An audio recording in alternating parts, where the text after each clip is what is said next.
हरे कृष्णा। राधे राधे। हम श्री कृष्ण चरितामृत श्रवण कर रहे हैं। आज का प्रसंग है अनुष्ठान पूर्ण हुआ। चीरहरण प्रसंग। गोपियों का अनुष्ठान पूर्ण हुआ। नहीं नहीं तात, पूर्ण नहीं पूर्णतम। उद्धव बोले, पूर्ण तो तब होता जब देवी कात्यायनी प्रकट होती और वर देती गोपियों को, कहती जाओ तुम्हें नंद नंदन मिलेगा। पर यहाँ तो अद्भुत हो गया। देवी प्रकट नहीं हुई, स्वयं नंदनंदन ही प्रकट हो गए। तात, यह प्रेम की लीला है, पर अलौकिक है।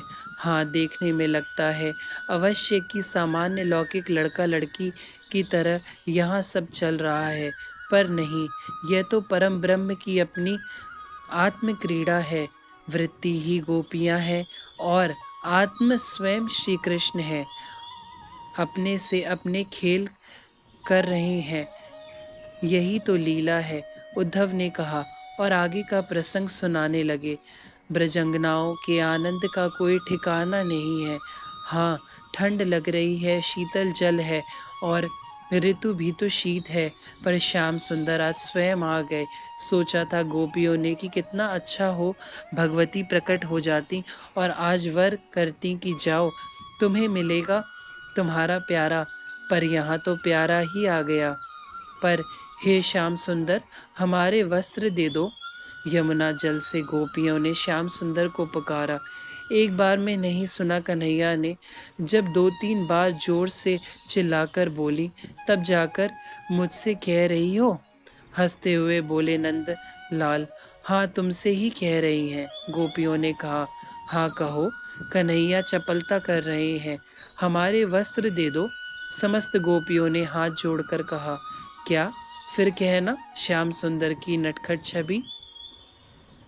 हमारे वस्त्र दे दो, बड़ी जोर से बोला था सबने। इधर उधर देखने लगे कन्हई, कहाँ है? अरे कहाँ है तुम्हारे वस्त्र? यह लटके तो हैं। गोपियों ने कहा, ये तो पुष्प हैं मेरे कदम वृक्ष के। रसिक शेखर मुस्कुराए। इतने बड़े बड़े पुष्प? गोपियां एक दूसरे को देखकर हंसी। और क्या, मेरे जो कदम के वृक्ष दुनिया ते निराले हैं, जामे ऐसे ही पुष्प लगे। रसिक शिरोमणि मुस्कुरा रहे हैं यह कहते हुए, अच्छा विनोद मत करो, हमारे वस्त्र हमें दे दो। एक गोपी ने गंभीर होकर कहा, आओ ले जाओ। कन्हैया फिर मुस्कुराए। कैसे आए? एक दूसरे को देखती लजाते हुए बोली, क्यों? जैसे पहले नहा रही थी, जैसे पहले गई थी जल में, ऐसे ही निकल कर आ जाओ और वस्त्र ले जाओ। सहजता से बोले जा रहे हैं कन्हई। न नहीं आ सकती, सखियों ने स्पष्ट कहा। पहले कोई नहीं था यहाँ, इसलिए हम नहा रही थी। एक भोली सी गोपी, उसने श्याम सुंदर को कहा, कोई नहीं था? कैसे कोई नहीं था? कन्हई आकाश को देखते हुए बोले, क्या ये आकाश नहीं था?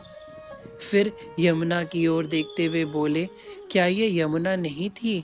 और अपने नैनों को बंद करके कन्हई बोले, आह, क्या ये हवा तुम्हें छूकर गुजर नहीं रही थी? तभी एक सखी ने नैनों के कटाक्ष चलाते हुए कहा, पर तुम नहीं थे यहाँ। मैं गंभीर हो गए श्याम। मैं कहाँ नहीं हूँ? क्या मैं ही यमुना में नहीं बस बह रहा? सखियाँ, क्या मैं ही हवा के रूप में तुम्हें नहीं छू रहा? क्या मैं ही आकाश की शून्यता में दिखाई नहीं दे रहा? मैं कहाँ नहीं हूँ? मैं सर्वत्र हूँ, समस्त में हूँ। रसिक शेखर आज अद्भुत रूप में आ गए थे। सब कुछ अब मानो ठहर सा गया। प्रेम की लहरें चलने लगी। श्याम सुंदर मुस्कुराने लगे। गोपियां देहातीत होने लगी। जब यही है हमारे, तो लज्जा क्या? शील मर्यादा लज्जा, अब इन सबके लिए स्थान बचा ही कहाँ है? अब तो बस रोम रोम में छाने लगे हैं प्रियतम।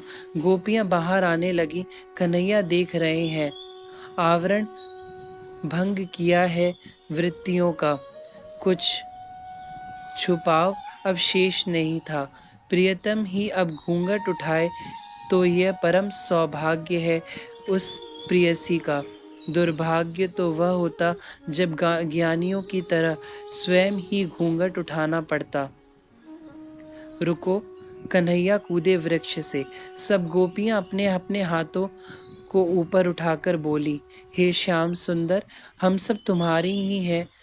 तुम जो कहोगे हम वही करेंगे। आह तात, यह प्रेम की अंतिम स्थिति है जहाँ प्रेमी पूर्ण रूप से आवरण रहित हो जाता है। बस वो है और मैं नहीं, नहीं, मैं अब है ही नहीं, बस तू ही तू। वस्त्र दे दिया कन्हैया ने, आलिंगन किया प्रगाढ़ अपनी गोपियों को। हमारे साथ महारास करो प्यारे, पुकार उठी गोपियाँ। बस मुस्कुराए श्याम सुंदर। इन सबका अनुष्ठान पूर्ण हुआ। नहीं, नहीं, पूर्णतम। भगवती कात्यायनी भी इन महाभाग्यशाली गोपियों को प्रणाम कर रही थी। हरे कृष्णा, राधे राधे।